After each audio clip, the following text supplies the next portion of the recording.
I really want to deal with the Eruv because it's a very hot topic. And several years ago, Rav Padve, Rebbe Padve Schlitter, had asked me to lend support to his objection to making an Eruv in Stamford Hill, which I did right away, because I knew that that's the view, or from the Alter Rebbe, etc. And now there is an Eruv here, and people are asking, is it ausgehalten according to the Alter Rebbe or not? So I want to address this carefully. Let's give it some time. So first of all, I have here a sefer called, if you see the picture on the left, a sefer of Sipurei Hizvaduyos of Rebbe Wolf Gringlas. Wolf Gringlas is a very early Yid. The Rebbe called him my Mekubal. He was very much also into halacha, minhagim, etc. He was one of the co-authors of the Sefer HaMinhagim. I think we discussed a note of his, was it last week or 2 weeks ago? So now, the bottom of this paper, where it's Minhagi Chsidim V'Anshe Ma'aseh, the last piece where I'm pointing to with the cursor now, Haminig Eitzel Chabad, Sheloi Lot Seis B'Shabbos Kodesh B'Shus HaRabim, Afilu B'Mokim Shenimtza from Eruv. So there's a general Chassidish view, and which I want to discuss more carefully, but he's saying there's a general Chassidish view not to rely on using an Eruv. We're going to go through the halachas carefully, but meanwhile, this is just an attitude, yeah? In the Sefer, Misdei HaShlichus, Chelik Gimel, I had written about what we learned in Bashgocha Protest. Last year and 2 years ago, the Shabbos afternoon Shir, we learned about Eruvin. And I wrote, gave a Shir, wrote it up, about why we are concerned about the Eruvin in the various towns. And someone sent me the following note. So this is a ha'ara from someone called Levi Yitzchak Raskin. He writes the following. Reb Naftali wrote, related that when he went to yeshivas, he lives in Yerushalayim. The Rebbe asked him, do Anash in Yerushalayim rely on the Eruv to carry? So when Reb Naftali said, Sheyesh hanimnoim, there are Chassidish Yidden who refrain from carrying, so the Rebbe was Svias Rotz, and he was pleased to hear that there are those who are refraining. Then another thing is, he writes to me that he heard when the Frierdiker Rebbe came to Eretz Yisrael in Tofresh Peites, when he was in Yerushalayim, and after davening, people brought various foods for Kiddush, and the Rebbe was surprised that the Tomim carries on Shabbos. Now the Rebbe had lived in, this is before he lived in Varsha, but he had, the Rebbe had been around. I'm sure he'd seen towns where there were Eruvin, and the Rebbe was surprised that the Tomim relies on the Eruv to carry on Shabbos, the Eruv in Shalayim. So these are, meanwhile, Chassidish attitudes. Now let's take a look, the next line, the next slide. Where are the weak points in many of the public Eruvin, which we'll see in a moment, that they do not apply to the Eruv which we're dealing with at the moment. But I'm discussing this because there's an Eruv in Golders Green, there's an Eruv in Manchester, there's an Eruv in Edgware. I don't know the details of all of this, and therefore I felt it's good to just address the various questions about Eruvin, because Baruch Hashem, there are people from other parts of the country besides N15 who are listening in. So we have here the following. This is in Siman Shin Samach Beis. Alter Rebbe says, if you made a Tzuras HaPesach, Tzuras HaPesach means that you have a doorway, and there's details how it has to be.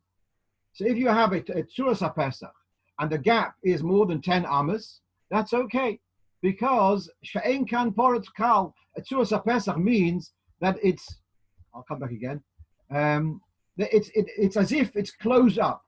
That's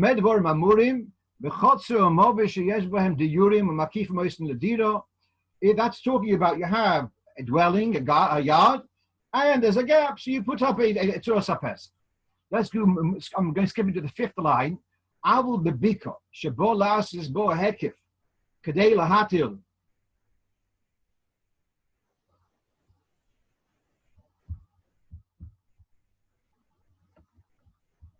Avul bebika shebo lasis bo hekif kadei lahatil letaltel letoichoi eine moyel medivre soifrim. To take an area in the open area and to put up posts of Tzuras HaPesach all around, he's not happy with that. Not midrabanon. Then he says that you can have a Tzuras HaPesach. Then let's go to the second paragraph. V'yesh oimrim she'ein Tzuras Pesach moyel lepirtzo yoyse mi-eser, that you cannot rely on a Tzuras HaPesach, which is a gap of more than 10 amas, even in a chotzer, unless it's oimid meruba ala porutz, oy beruach shlishis shalom movi. Okay, so this is where we have here, and the end is the toiv lochosh ledivreim afal pi sheike kisvar orishayna.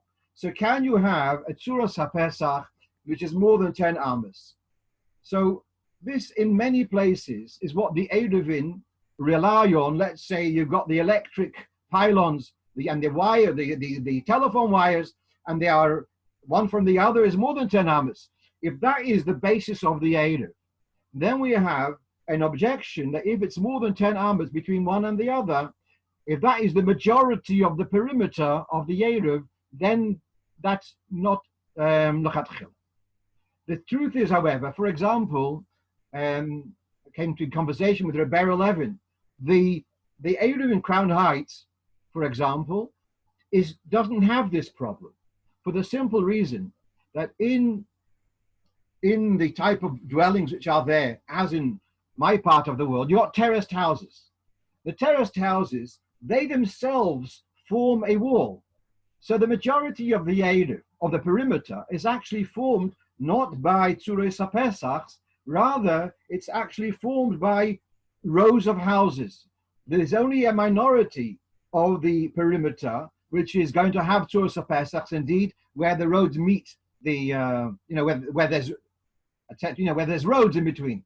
But so this objection of because of more than 10 amas would not apply where you have actually solid walls for the majority of the perimeter. And so that's one weakness which could be, I'm not sure how every Eruv has got its own peculiar particular things. If that was a problem, that's not a problem in this case. Then we have the second thing we have over here, which is also from the Alter Rebbe. This is from Shin Samach Dalet, about, he says here, about even if you have a Tzuras HaPesach.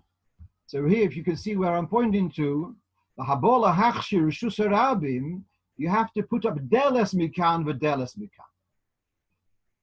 This is saying like this: if there's a Rishus Rabim, then you're going to have to put up not only Tzuras HaPesachs, Midrabonon, you're going to have to put up doors.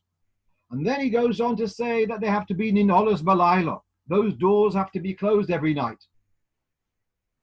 Then the next opinion says, there's a more lenient opinion. Doors have to be, but they don't have to be Nulos Balayla. They don't have to be actually closed. But actually, they have to be closable. That's a word in English, I don't know. But what that means is, it says about Mechuzah, they had doors at the entrance, but there was like a pile of sand or earth which kind of blocked the doors. That wouldn't be okay. But if you clear away the earth and you can close the doors of the city, then that would be acceptable to make an Eruv in Rishus Rabim. And it says in the Gemara that if Yerushalayim ilmole dal sisel nin oles balaylo, it wouldn't be valid. The Eruv wouldn't be valid in Yerushalayim. So here we have where you have a Rishus Rabim, then you need to have. It's not enough to have Tzuras HaPesach with poles and wires. You need to have actual doors. That would mean the whole perimeter of the Eruv, wherever there are, where it's meeting the rest of the city, you'd have to have poles you'd have to have doors, which is very, very difficult to implement. The next line just a second. Just a second. Sheyesh oimrim she'achshav ein on Rosh Hashanah Gemura. So what's the big deal? Nowadays we don't have Rosh Hashanah. The answer to this is that this whole business ein on Rosh Hashanah is talking about kleine shtettelach. And the size of Hackney. Hackney used to be a separate city. Hackney has, I don't know, 40 years ago, I saw Hackney had 300,000 people. If every shtetl, you're talking about Prague or Chais, whatever it may be, all of these places had a few 100,000. They didn't have millions of people. Nowadays, our cities are much, much bigger, and you don't necessarily have Shishim Ribui walking through Sanford Hill, but you do have, you have the Lashon in the Shulchan Aruch in many places is Ir sheyesh bo Shishim Ribui. Therefore, there is here an objection that to say that Rosh Hashanah, there is a Rosh Hashanah deraisa nowadays in these big cities, and therefore you would need to have the losses. Now I want to say that again, I'm going to come now why that does not apply in our case. So let's go to the next slide, and we'll see a map of the Eruv, which has been set up here in N15. Right. So what's so beautiful about this setup is that if you can see, you've got here, those who know Stanford Hill, or you don't, but I'm sorry about that, it's jumping around. The north of the map, where you see there Crowland Road, that has got it's solid houses all the way from Markfield Park until the high road. So that's like a solid wall. Then on the east, you've got the River Lee, and the River Lee has got a drop of more than 10 tefachim. So therefore you have on the east side, you have a solid wall. You come now to the south. At the south side, if you can see where it says Springfield Park, there is, from the park till Clapton Common, there is a straight wall because the park has been fenced off. So what that means is the east side of N15 has got Sholosh Mechitzas.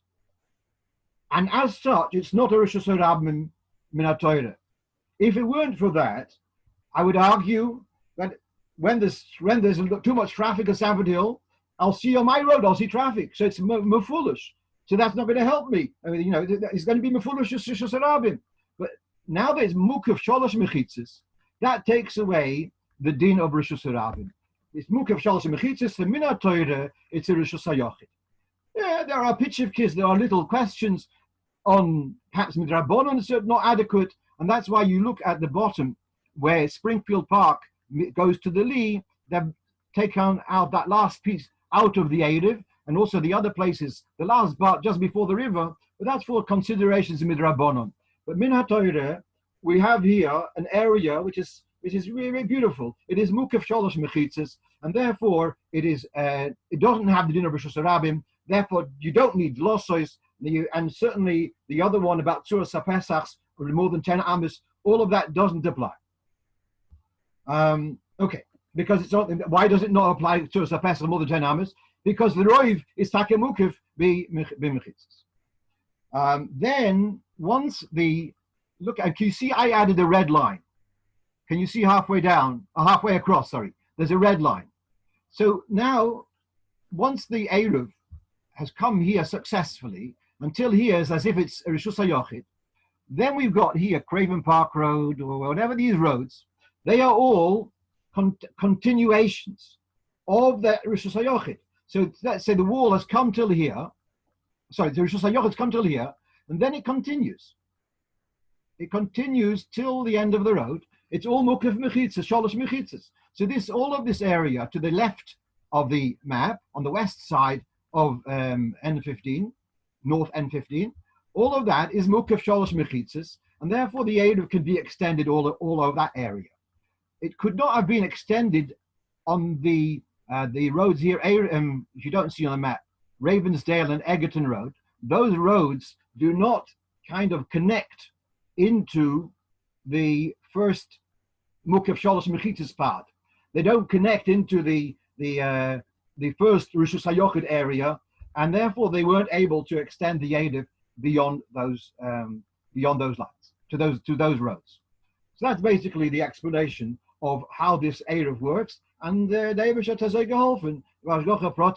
This part of the world is Mukav Shalosh Mechitzis, and it can be developed to have, therefore, to have Eruv. Of course, it needs to have Tzuras HaPesach at the end, where each of these roads are going to meet the main road or meet other roads. Wherever the Eruv cuts off, of course, you're going to have poles and wires, and that would make it kosher. Okay, that's so really I meant. Yeah, go on. What's the difference between Ravensdale and Castlewood? The difference, let me see, because Castlewood, the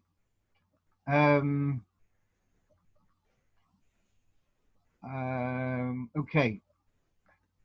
Castlewood is joined to Ravensdale by Rookwood. I think that the south, to the left of your red line, to the south of Castlewood Road is a straight wall, and that is therefore the southern wall of the Rishus HaYachid. You follow?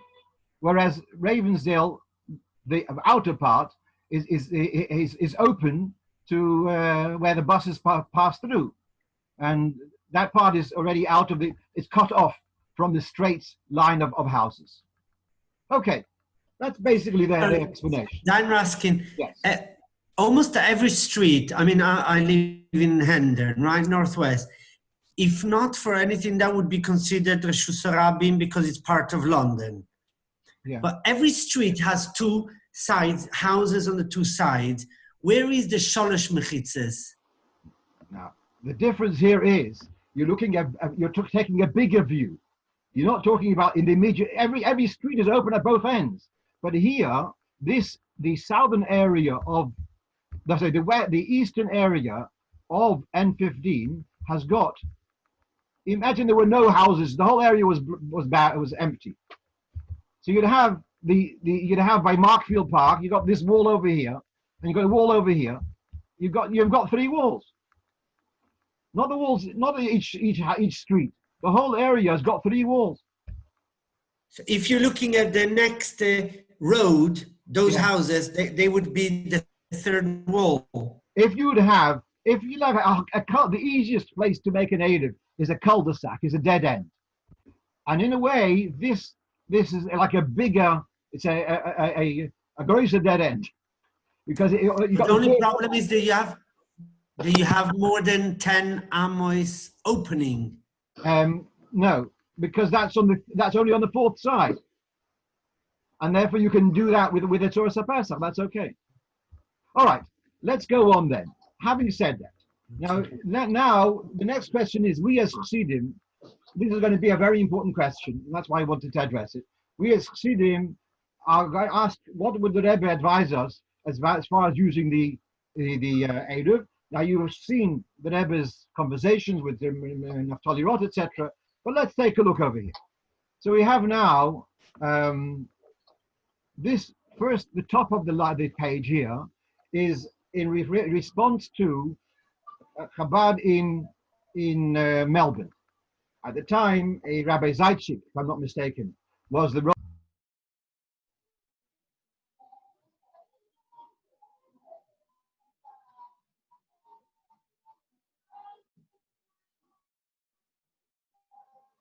We lost the screen.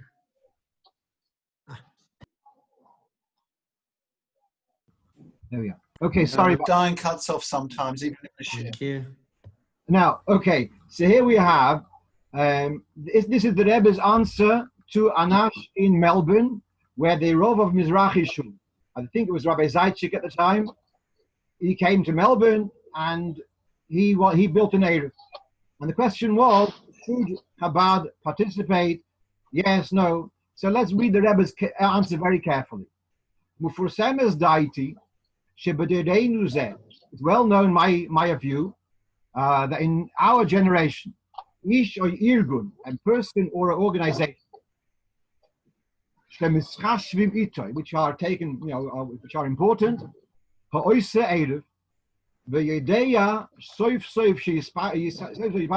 they know that this Eruv is going to become public knowledge. Amazing words. it's to publicize an Eruv is actually causing a very big obstacle. Ki efshar shelo yera Shabbos Kodesh echad v'Eruv posel. It's inevitable that there's going to be one Eruv going to be posel. V'al piteva raglu pa'omim achodim b'hoitzoas b'Shabbos Kodesh. When people will get used to carrying on Shabbos, lo toyil kol achroze v'hoidoah she'ha'Eruv nifsal. It's not going to help announcements because the people are so used. And tell them also is going to be that people won't be receptive. Sheyafsiku lohoitzi. The Rebbe is saying that I've got a very big problem. You make an Eruv and you're telling people you can carry on Shabbos, then it's not going to work. You won't have a method to tell them, stop them carrying. Therefore, says the Rebbe, if you make an Eruv, it should be discreet. It should not be a whole big fanfare and celebration. It's going to be to save people from Chil Shabbos, which is a milah, but that should be done in a discreet way. Let me mute because there's someone who didn't mute all. Then, okay. I'm again right. Okay. Then we have in the note, this is printed. There's someone who's got their phone unmuted. Please mute your phone. That's me. Hello?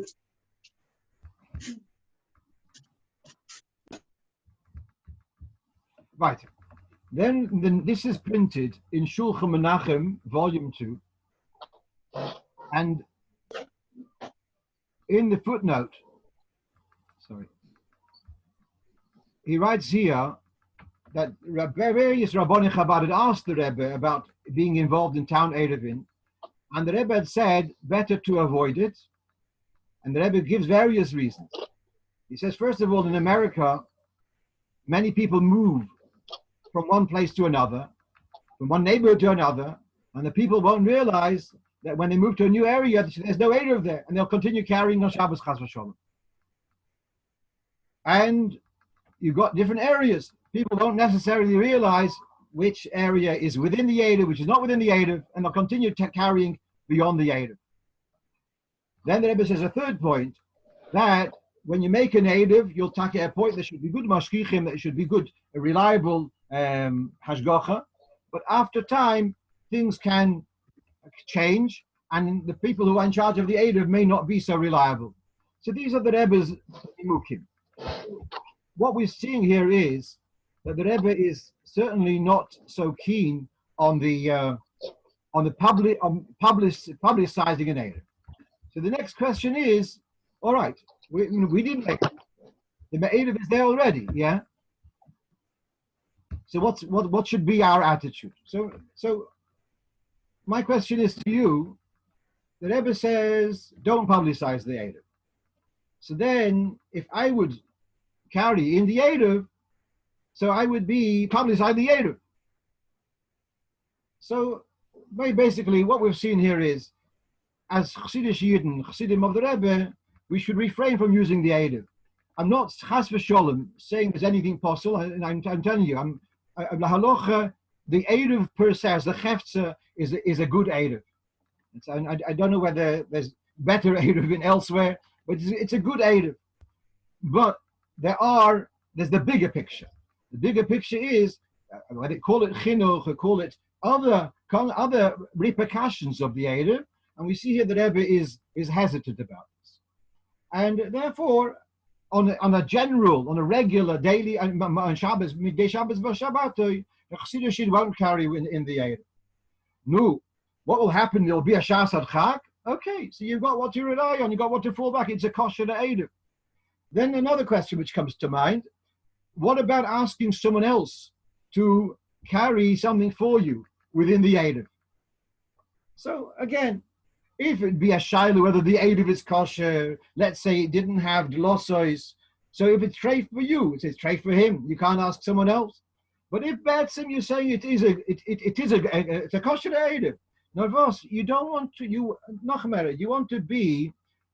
If the Rebbe is concerned of chinuch, of people should know that that sometimes they're not allowed to carry stamazoi. So the fact that the Lubavitcher Chassidim don't carry in the Eruv, that's kind of serving a purpose. It's serving a purpose that carrying is nicht as a pasha. There's a shiloh of carrying. We happen to have an Eruv. So it serves to promote that message. The fact that we as Chassidim will not rely on the Eruv will promote the message that carrying needs to, and you have to ask a question when how to carry. Occasionally, whatever, okay, there's something that you can rely on. Also, it would not be hypocritical to ask someone who's using the Eruv. It won't be hypocritical to ask them to carry something for you, because you're not saying Chas v'Shalom the Eruv is apostle. All you're saying is that that because of the broader picture of chinuch, etc., that's why you are refraining from using the Eruv. And so I think that serves its purpose, and that would be okay. That's basically what I wanted to share about the Eruv. If there's any questions, I'm ready to take them. Dayan Raskin, how do you explain the attitude prevalent in Eretz Yisrael and other places of Anash, where it's one big party of carrying on Shabbos? Okay. Have things changed? No, nothing has changed. In fact, you know that when the Israelis come to Chutz La'aretz, they haven't the foggiest about the issue of carrying. It's totally new to them.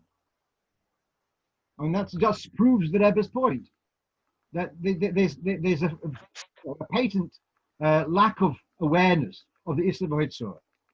And had there been areas where they're not allowed to carry, perhaps, which would affect them, perhaps they would be more aware of the issue of carrying. Okay. Why does Dayan Raskin? I remember once there were very, very frum, I think even Lubavitcher, but definitely very frum from Eretz Yisrael, came to Stamford Hill for a bar mitzvah, and they were carrying, and they thought, basically they were carrying, thinking that's what we do in Eretz Yisrael. They got so used to carrying Eretz Yisrael, they thought, yeah. All right. Why does Rabbi not apply over here? Because it's Mukaf Shalosh Mechitzas. Once it's Mukaf Shalosh Mechitzas, name to set up the din for Rosh Hashanah. And the area's got 3 walls. It's Rosh Hashanah min HaTorah. Rabbanon, it's Porut, whatever. Those are all considerations. Rabbanon. It's down from Rosh Hashanah, and therefore the Eruv is accepted. Okay. So despite the overflow of traffic. That doesn't matter, because it would still have to be. If it's Mukav Shalosh Mechitzas, then it would still remain Rishus Hayochid min HaTorah as they come to us. Okay. Yeah. All right.